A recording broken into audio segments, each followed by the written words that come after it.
What's going on? We're back, the Man to Man Pod. I'm one half, Antoine Bethea. Got my co-host, D Butt. Yes, sir. And man, we got a special edition for you guys. We down here in Miami, Florida at the Fontainebleau Hotel. The 12th annual the Sports and Entertainment Group Retreat. Yes, sir. And we're blessed to have two wonderful gentlemen, Adisa Bakari, Jeffrey Whitney. And we kick it off, man. Again, man, appreciate you guys coming on the show. Appreciate you having us. For sure. Second time, repeat guest. Repeat. I ain't gonna say how long it takes too long to get back on. I seen some other cats get back quicker, but it's love. But now let's kick it off, man. I've been fortunate enough, Adisa, man, for you to represent me my entire 14-year career, and we spoke on this the first time you were on the show when Jeff, you came on board as well. And I always said, one thing that, and it was a conversation that we actually had, was that, I think you should do something different as far as agency-wise. Like, get the guys together. We can all talk, we can rap, and talk about different things that we got going on. This is 12 years in, man. Just kind of talk about why you guys do this, and what's the whole purpose of getting the guys together. Now, I was curious to see if you remember that conversation, because the whole genesis behind this event was a conversation that Antoine and I had years ago. Antoine was noticing, and forgive me for putting words in your mouth, but he was noticing the conversation and the dialogue in the locker room, and it was a little off. I mean, it was certainly different from the conversations that we have about using the NFL to create certainly an NFL legacy, but also to position yourself for a certain kind of life after you've playing, and quite frankly, to create generational wealth. And some of the conversations that were taking place, and with new generations of players coming into the locker room, Twan was just noticing that the conversation didn't seem to be in line with those goals. And so one year he proposed, he said, man, we should bring cats in together every year before camp, just so we could rap to each other and bring experts in various industries in to expose guys to different things. And so we launched, back in 2010, we launched the first retreat. We did it in Washington, D.C., where we're headquartered. And it's grown ever since. We spent a couple years doing it in Vegas, and we've been parked here at the Fontainebleau for the past 6-7 years. And it's an opportunity to bring young players in to sit at the knees of guys like yourselves who've done it. It's an opportunity to introduce them to different business spaces, different business industries. A lot of players who come in the league, as you all know, want to be entrepreneurs. And oftentimes, successful people, regardless of their industry, they think because they have success in one area of life that automatically that success will transfer. But the reason you're successful, in this case football, is because of the amount of hours you've committed to that. You've developed an expertise into playing the sport, right? And so to be successful in something else, you have to develop an expertise in that something else. Money doesn't make you successful, right? Just because you got money doesn't mean you could be a real estate developer tomorrow because you grew up in an apartment building. You got to study real estate, and things of that sort. So the idea was to bring all the players in together for them to learn from each other, bond, understand the uniqueness of the position that they're in as professional athletes, be introduced to other industries, other people, and at the end of the day, quite frankly, make better versions of themselves, make whole people, right? Not just jersey numbers. And so, it started with Antoine's idea, and 12 years into it. KOG with the idea. You know what I'm saying? I be throwing some shit out there. Now, it's up to the people if they want to grab it. But I throw some shit out there. We grabbed this one and ran with it. It was a heck of an idea. They don't shout me out about it, but it's all love. I want to ask Jeff, how did you guys meet? What's your background, first of all? Because like we said, we are familiar with Adisa, had him on earlier. What's your background, and how did you and Adisa connect and get this thing started? Great question. So Adisa and I both are University of Wisconsin law graduates, and so we were at University of Wisconsin in Madison together many moons ago. And so we met there, became friends there. Adisa went off and did his thing. I kind of went off and did my thing. 4 or 5 years, I think, into both of our kind of practices. I was doing litigation at a large firm. Adisa was doing executive compensation and corporate work at a firm. We literally made it funny. We bounced into each other, just bumped into each other at the sandwich shop. Yeah. Hadn't seen each other in 4 or 5 years. I look up, In DC? In DC. Yeah. We just ended up in DC. We connected at that point. Adisa had actually started a sports practice in law school. He actually was like, Adisa was like, this is what he wanted to do from the moment, which is, you rarely see that happen where someone has this kind of dream and they make it happen. Yeah. And Adisa is one of those guys. So in law school, Adisa actually he was pitching people in law school, right? Foolishly so. Hey, you gotta get started. You gotta start somewhere. Ron Daniels. Remember the name Ron Daniels? Adisa was One pitching. of the first dudes I pitched while I was a second year law school. And what'd he tell you? Yeah, no. But the funny thing about it, not to cut you off, it's funny how things come full circle. In the latter half of his career, we talked again. But anyway, go ahead. So Adisa had started in law school. So we bump into each other. Yeah. He's like, what you doing? I'm like, what you doing? We have a conversation. We weren't doing this at the time. But Adisa was like, look, this is what I'm gonna do. And Adisa said, look, I'm gonna make it happen, and I'm gonna call you one day, and I'm gonna bring you over, and we're gonna partner up. Of course, I'm like, yeah, whatever, man. That ain't never happened. And one day, I get a call from Adisa. Now, we'd been doing some things together. Adisa would take recruiting trips. He'd come by my house. I'd hop in the ride with him. We'd go to Rutgers and all these other places. And I think a little bit of Adisa just said if he probably could deal with me in a car for 3 or 4 hours because I like to talk. And so we'd get in the car, we'd drive. And then he called me and said, look, I built this practice. I need another agent. Are you interested in doing it? And for me, this is something that I'd always wanted to do, a chance to really give back to the community, really do some things with people that look like me and come from the same kind of humble beginnings. And I literally was like, I'll be over there tomorrow. And I literally went over the next day, and we've been rolling ever since, man.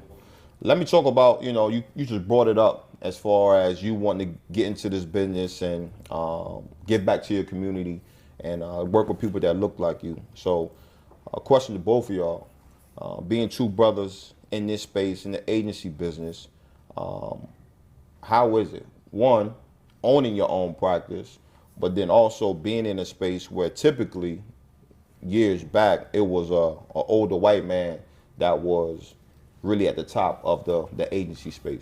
Yeah, no, that is, for me anyway, that is the question. And I'm gonna answer it, but that's also one of the more difficult things about how I view what I do. Yeah. Both Jeff and I were successful lawyers at large law firms. Most people would have looked at our careers and said, guys, you guys are on the way to the pinnacle of success, big firms, partner, all that. But that's not why I'm on the planet. And I knew that. Delaware State, where I did my undergraduate studies, shaped me in the kind of way that helped put the lessons that my grandmother was trying to instill in my brother and me growing up. Right. They kind of clarified it, the professors I encountered at Del State. And it was clear at Delaware State that I never was going to play Sunday football, right? And I'm okay saying that now, since yesterday. No, I'm okay. I was okay with that. 4940, that 4940 won't cut it. That ain't cut it. 4940 ain't Boy, go cut it. You might be being nice with the 49. I agree. But through my maturation process in undergrad, I knew two things. I was never going to be poor again. Wasn't nothing cool about that growing up. And what I did had to service the people who supported me my whole life. And for me, that was people of African descent and that community, that local community, that regional, that national, that international community, where there is a common history. And we try to shy away from it, right? When we're in positions of power and influence, he doesn't have to. No, we do have to. Yeah. Mm-hmm. Doesn't necessarily mean I hire you, but I do have to talk to you because we have a very unique history as black people in the world over, but certainly black people born in America. Right. And it's that history that makes me have to give special consideration to you, right? And I don't shy away from that.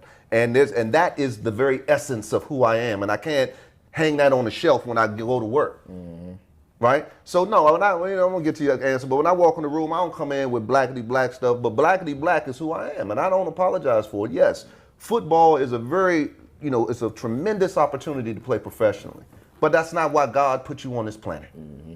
Right? And for me, the essence in our existence or what we're trying to do in these physical forms is figure out what we're supposed to do while we have the time to do it, while we're here. Yeah. And football, professional sports, affords these young men the opportunity to not just transform themselves, but to transform families, transform communities.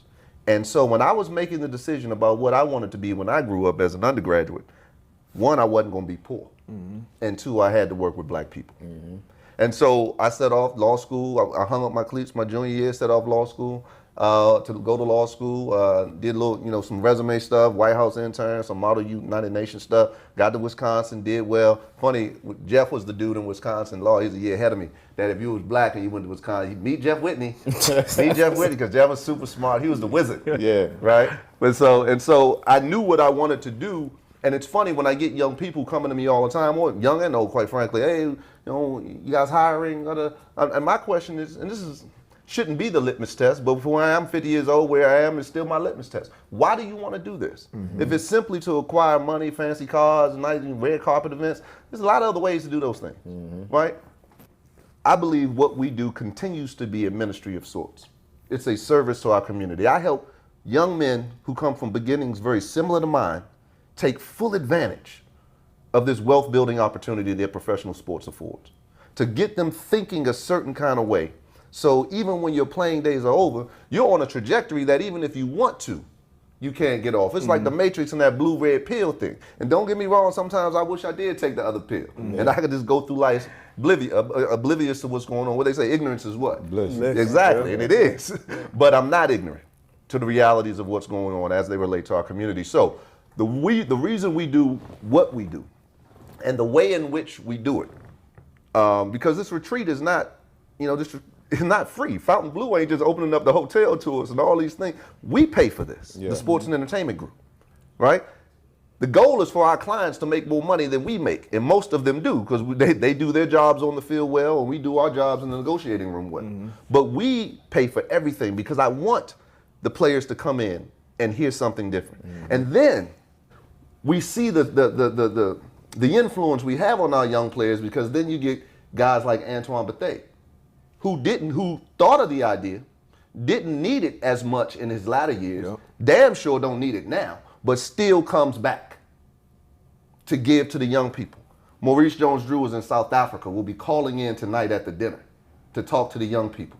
Right? We got retired players to want to come in to talk to the younger players about how to be successful in this business. So as owners, look, man, in life, my African history and heritage is a thing of honor. It's not anything that I'm like, man, my ancestors had to deal with a lot of stuff that today, fortunately, we don't have to deal with.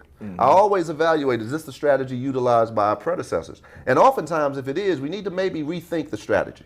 Learn from prior strategies, but we certainly shouldn't be repeating the same things, right, that those who came before us did, right? We need to be evolving and moving forward. And so some of the struggles that the folks who have come before us had to endure, because of their struggles, we don't have to endure. Right. So when we go in that living room, oftentimes we got to convince folks that we have the necessary qualifications to do what we say we can do. But that's cool. I understand our history.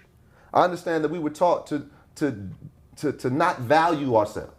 I understand that we were conditioned to see less than when we see folks who look like us. I understand that we also were conditioned to believe that white ice was colder and that your whiteness made you smart. Right? So I get that going in, and I can put that to bed in 30 seconds. So when I hear sometimes my contemporaries, lament how sometimes it's hard recruiting and, because they think, this and this and that, we don't deal with that. We don't get that. When we get in the living room, our presence alone commands a certain kind of attention from our people. Right. They know we're serious. We got the track records of the Antoine Betheas, Maurice Drews, Manfortes, whatever. We've been doing it longer than many of our clients have been alive now. Yeah. Right? And so, and at the end of the day, I'm not doing this when somebody asks me a question. Ain't nobody behind me, boss. Right? You need something, you talking to the right dude. So it ain't, all right, let me check back with you. I'm going to go back to the office and I'm gonna check with Mr. Sones. Nah, this it. And then, and it's the beauty about evolution and how we are. The young people whose living rooms we for the majority of the time are standing in, they want folks who look like them to work for them too. There's a heightened level of consciousness, of awareness. But let me say something. Go ahead. I agree with you to a point, but then I also feel like, and I think it's a part of the process of just not knowing, or just the evolution of history, like sometimes I'm pretty sure to your point, it's like you walk in the room and they like, Yes. Yeah. All the time. Go ahead, Jeff. Oh, absolutely. I mean, I can't tell you how many times we've been in a room, and I get it, history is history, where people are like, so you all are lawyers? You actually went to law school? You actually are barred? Yeah. So having that understanding, I think, is necessary, right? It's absolutely necessary. Y'all still get this. We still to get the this to this day. 2022. It's in 2022. But here's the point, though, and Adisa and I talk about this in the office. I guess it was a couple of years ago. I think the Washington Post wrote an article. There were a bunch of black agents that were lamenting the fact that they didn't represent any white players. In fact, one of the black agents, not to begrudge the person, I understand the sentiment, but who was a successful, it was not an owner agent, it was an agent working for a larger agency owned by white people, which is fine. But they put as their test of success, right? The again, the pinnacle for them would be when they start to sign white players. And see, that's a product of our history as well. Right. You're in a business where 80% of the people that you're desiring to represent look like you, but you're defining success by whether or not you can represent 20% of the people. Yeah. You're in a business where the stars in this business look like you. Yeah. But your litmus for success is convincing people who historically have marginalized you to now see value in you. See, I don't have that problem. Look, we represent white players, black players all day long. I come in the room as Adisa Bakari, Jeff comes in as Jeff Whitney. What you see is what you're going to get 100% of the time, right? And so I know my worth. Started with Evelyn Pitts, who raised me. I know my value. And so I'm not about convincing anyone. Now here's the reality, Twan. When we meet Lil Ray, Pookie, whatever, and he's still on that old, that antiquated mentality about value and senses and sensibility as it relates to self-worth. Then I tap Jeff, because Jeff the more diplomatic of the two. And I'm like, can I tell him the truth, Jeff? We've been in meetings all the time. I was like, Jeff, can I talk? I get the kick under the table. I know I'm not going to sign you. And we're probably not a good fit anyway. Right. But I'm going to give you a little bit of something that maybe not click right now, but a couple years from now, maybe that thing can come on. Yeah. And I'll give them the truth. We always say, look, at the end of the day, we are who we are, unapologetically so. We're going to sign who we sign. Yeah. And so our approach has always been to just be organic with it, authentic with it. As far as being black business owners, I don't think there's another way that we could do this the way that we do it. And so for us, man, we pride ourselves on being black owned. We pride ourselves on providing this service, not just to black players, but whoever's looking for this type of representation. It's very different than the traditional sports representation. But let's pause on that. Because when we do that, you hear this still in our community. Oh, I'm not going to do business with you just because you black. Ain't nobody, first of all, no one's suggesting that. Right. But the mere fact that we're in a business designed, and many would argue we're in an environment designed for our peril, our demise. Then to micromanage, we're in a business where you don't see a lot of ownership of people of African descent. Our history suggests that we shouldn't even be sitting upright. Right? It's a history designed, again, to marginalize. And so when folks get in positions that you all are in, right? And everybody has their stories, right? Their individual stories, but in the end, they kind of collective stories, because our stories are very similar, right? Yeah. Because this history wasn't by consequence or by accident, coincidence, it was designed. There is something to celebrate. So when we say we're proud that we're black, because the odds are hugely stacked against us every single day. And I try to impress upon the young people and the families that, yes, it does mean something different to say that your agency is 100% owned by the very people who share that similar history. And particularly, we're talking about sports and entertainment, when most of the talent that we know are black. Right? Yeah. Basketball, football, whatever the sport may be. If we're talking entertainment, we're talking singers, we're talking talent. Most of the talent that we're talking about, they're black. So absolutely, So go back to origin story, to your question. In college, I'm meeting with all my mentors, and I said, one, I ain't gonna be broke no more. Yeah. And two, I knew I had to work in a space where I'm working with people who look like myself. And then my man, who's still my mentor, he said, well, you couldn't ask for a better industry then. Because we could debate ad nauseum when we do that society has relegated us to sports and entertainment. That's really the only space where we can truly have a level playing field with respect to the performance, right?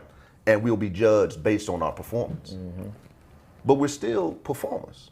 And I'm like, okay, that's my area then. Yeah. I'm going to represent athletes and entertainers.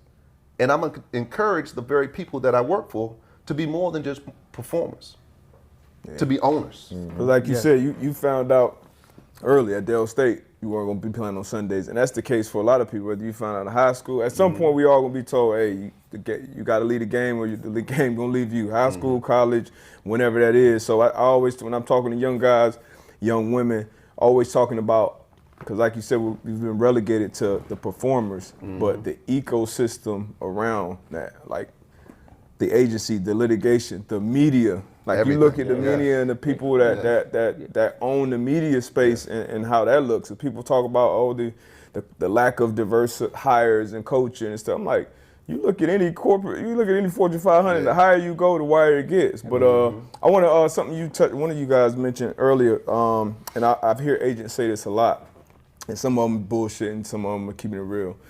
But a certain player that you know is good, it's a good fit or not. Some agents I feel like will represent anybody that's gonna bring that money in. For you guys, I feel like it's real when they say, this player may not be for us. How do you navigate that? How did you guys navigate that? Was it ever the situation where maybe you did sign up with somebody and you guys found out quickly, like, hey, this probably ain't a good match?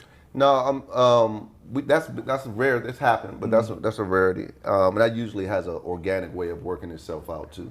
I will say over the past 22 years, we've been very good at targeting folks who really resemble what we've built, who we've shared similar personality.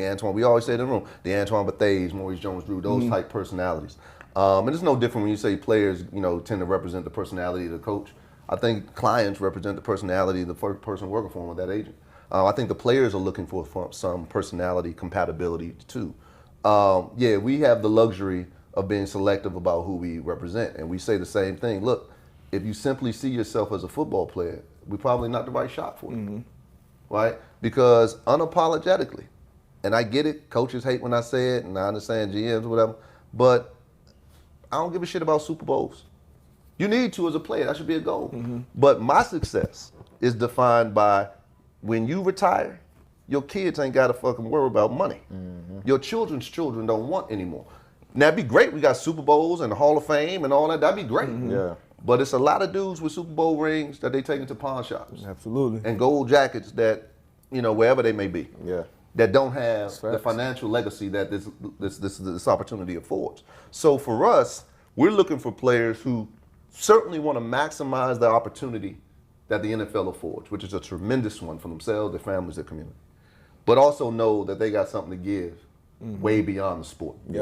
Maybe related, but way beyond the plane of the sport.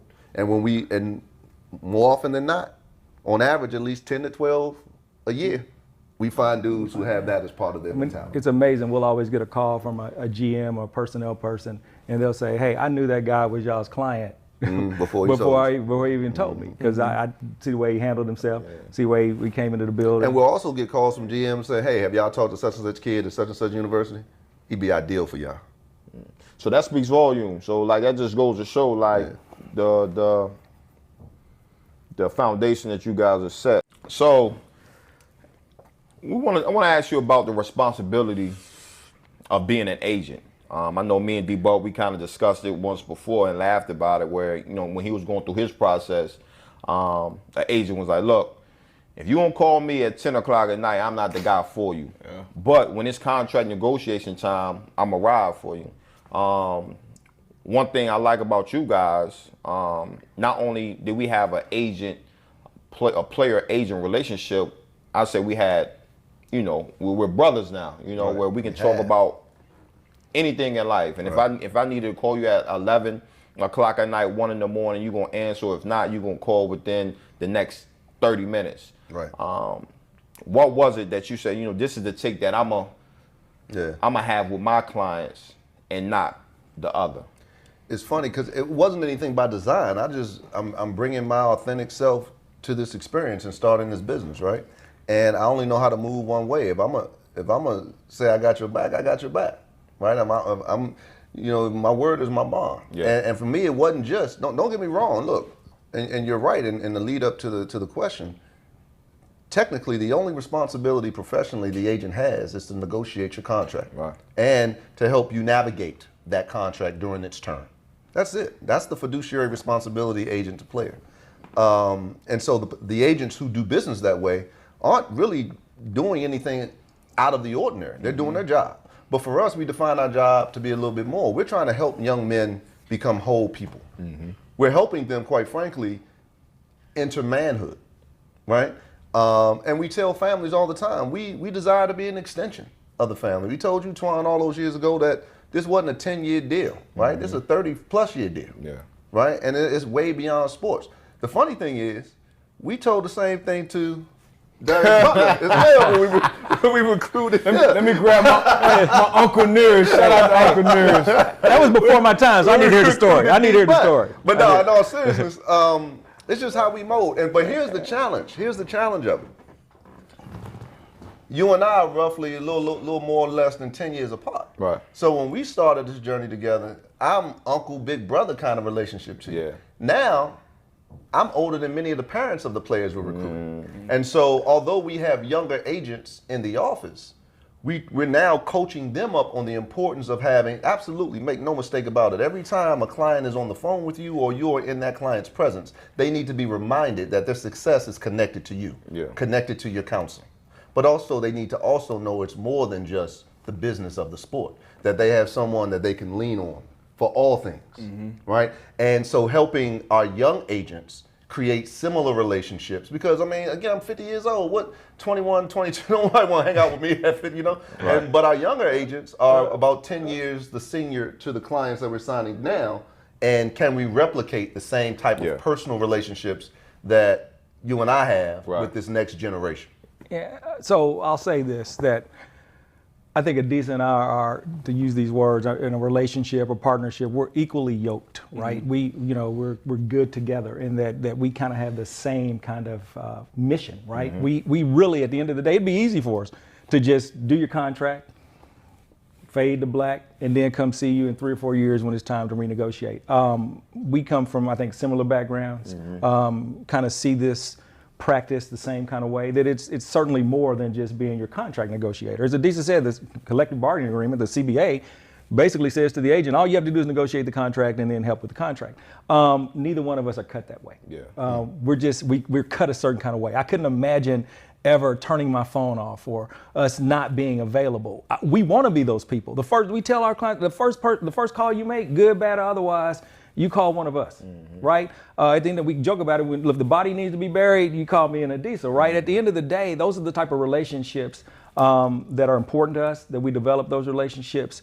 It's one of the reasons that we're not a mill, we're not a factory, we're not trying to sign 100 players every year, we're building this practice through really deep, strong, meaningful relationships. Nothing warms our heart more than seeing Antoine Bethea come from where you come and end up being the person that you are, not just a football player, football, whatever, right? But become the business person, entrepreneur. And talking about heartwarming, Antoine may or may not know this, but I would get calls in your early part of your career, your mother saying, call your client. And that, for me, just as a parent. Right? Yeah. And your mother's like, Antoine, see you as another big brother, That's what we want. That's what we value. So the idea of parents entrusting us with their children at a very critical part of their journey is not a small thing, man. And so it's something we value. Again, I believe unapologetically, it's that our unique history as a group of people affords me a special lens into the life of my clients, where I can see them, I can see their fears, I can see their vulnerabilities, even when they're trying to be, strong and tough and all this other stuff. I'm like, bro, you ain't fooling me, man. You can be vulnerable with me. You can let me know when things aren't good. And obviously, we talk about this during the weekend of the retreat. And then, Twan, to have off air, on air, but to have a dude like you still in my life. Still got business stuff to do, but we play a little bit too. But still wanting to be involved with these young players who coming behind you.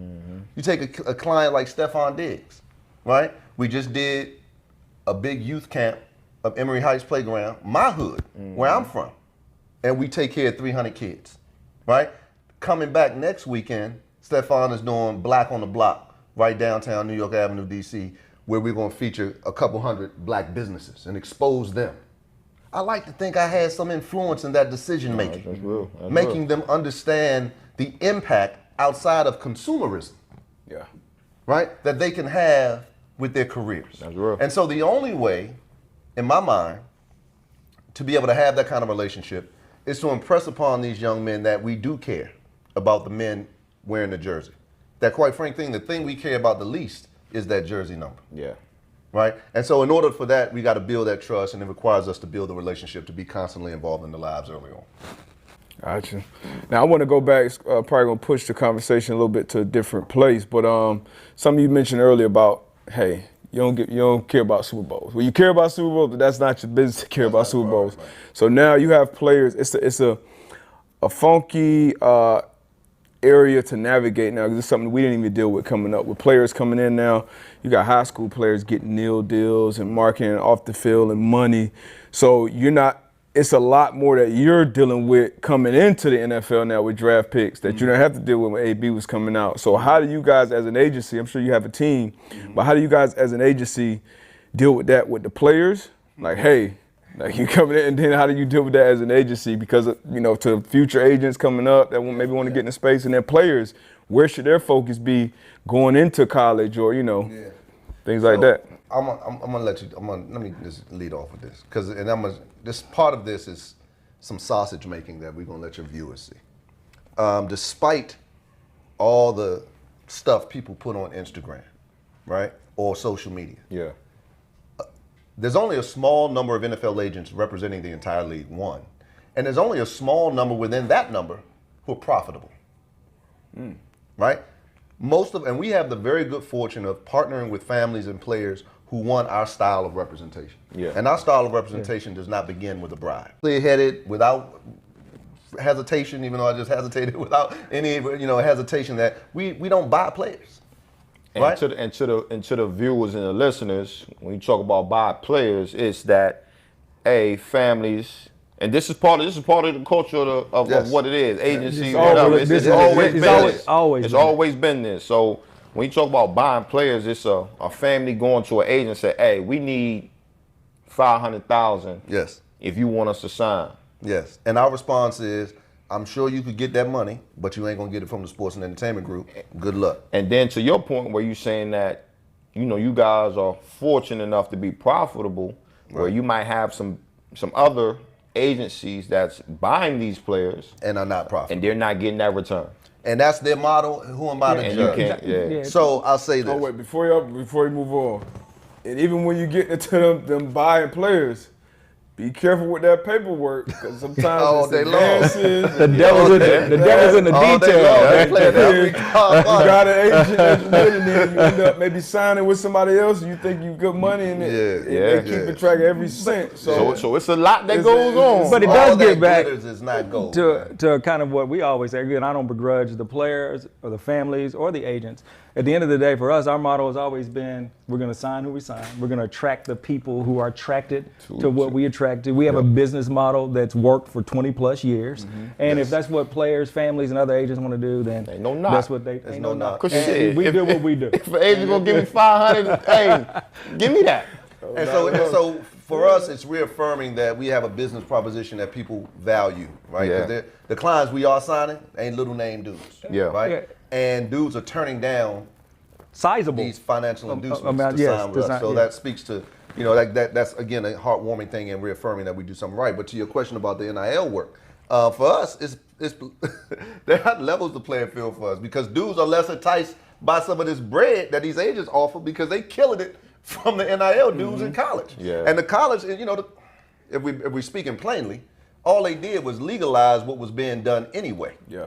Right? You get Nick Saban and some of these other coaches complaining about what other institutions are doing, then we're going to have to do this now. Oh, yeah, now you got to formalize it. Yeah. And your boosters come together and put these little fake sponsorships together to sign these players to your school. Again, that's just a part of the Part culture, of- right? that's it. But it minimizes on many levels, right, the desire of the family to just look for a quick cash payment because they've been getting it through the NIL. So, but to the bigger part of the question, that was self-serving, but to the bigger part of the question, yeah, we're going to see a great deal more disaster because you can't, again, back in the day, Twan, remember this, there was a time where clients were watching Breaking Bad on Netflix. And it was Maurice Jones, who was always, you gotta watch it, John, crazy, you gotta watch it. And so I'm binge watching the series Breaking Bad, right?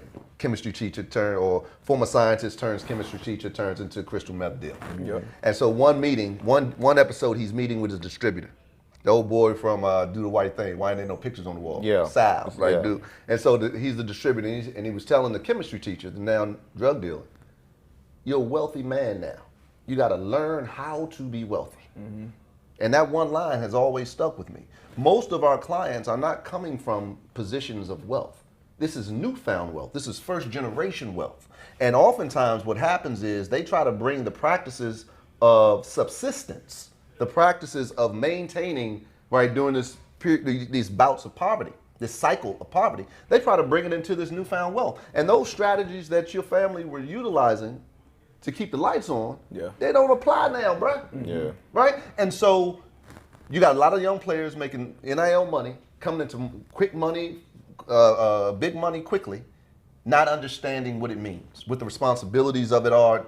I mean, I'm not talking about responsibilities. I'm talking about the legal responsibilities that this new wealth. And so you're going to have many more disaster stories, but those situations require what? Competent business legal counsel. And at the core, that's what we are. We're lawyers.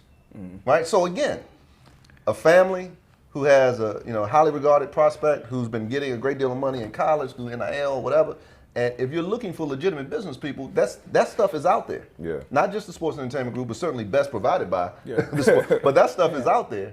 And so for us, I mean, it is what it is. I think the bigger argument is that the schools are still not willing to share the revenue from these games that these kids generate. Yeah. And so by refusing to do that, they created this Wild West kind of deal where anybody could pay you and all that and let the families figure it out. I mean, we sent out the first year of the NIL, we sent out all these advisories, like the tax consequences, tax imputation, right? Not even knowing that you claim little Pookie on your returns.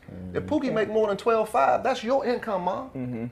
Yeah, because And if you don't count that income, if you don't include the money he made in those NILs, Tax. then, the IRS will get their money. So little things like that. because ultimately, too, a couple of things I think we saw. Look, this is obviously the second year of the NIL.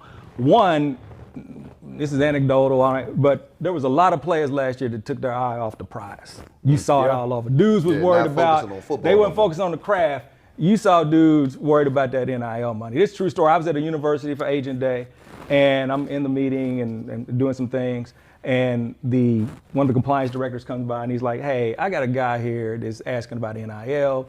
Could you talk to him a little bit about it? So kid comes by, we talking. Kid leaves, the compliance director is like, this dude's the backup punter.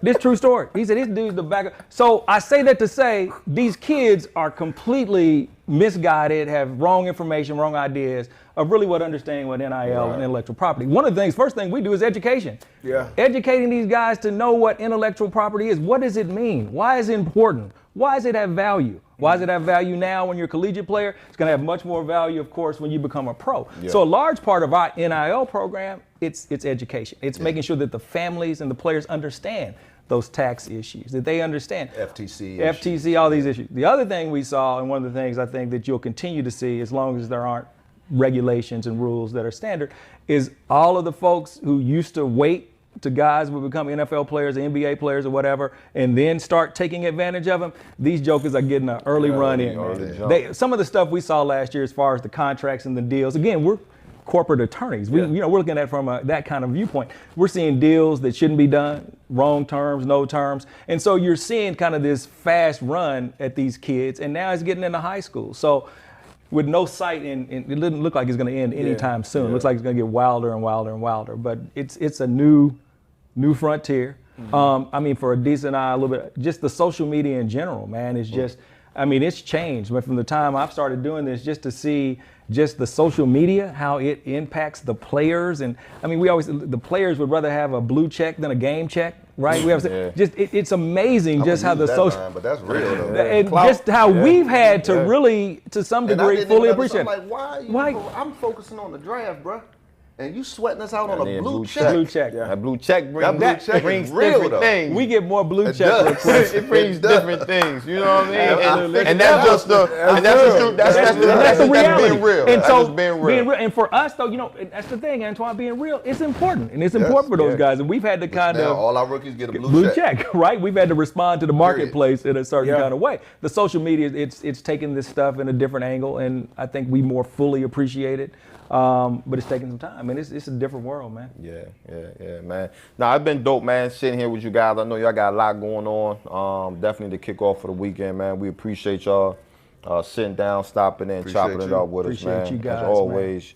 Appreciate the work y'all doing for the young brothers, man, and the other Can I room. say one thing before we Of close? course, of course. I want to give your man on air one more chance, bro. You second career now. You still could be a part of this family. You fucked up the first. No. I appreciate you, D-Buck. Hey, we appreciate y'all. Hey, having we us appreciate on, y'all. man. Nothing but Of love, course, man. of We course. appreciate you. Man, y'all know what it is, man. Hey, that's the Man to Man Pod, man. One half of AB, DB. and we out.